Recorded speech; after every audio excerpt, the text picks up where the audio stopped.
To find your USDT wallet address on Crypto.com, follow these steps. First, log into your Crypto.com account using your email and password. Once you are logged in, click on the Accounts tab located at the top of the page.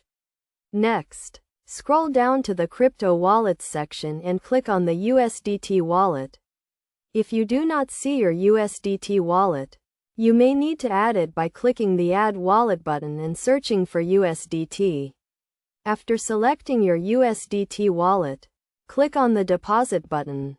This will take you to the deposit page where you can find your USDT wallet address.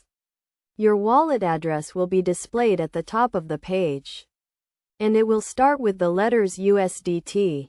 You can copy your wallet address by clicking the Copy button next to it.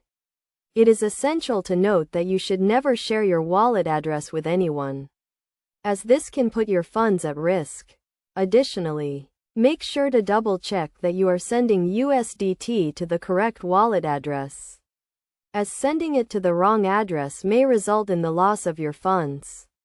It is also crucial to keep your Crypto.com account and wallet secure by using strong passwords and enabling two-factor authentication. By following these steps, you can easily find your USDT wallet address on Crypto.com and start sending and receiving USDT securely. Always prioritize the security of your account and wallet to avoid any potential risks.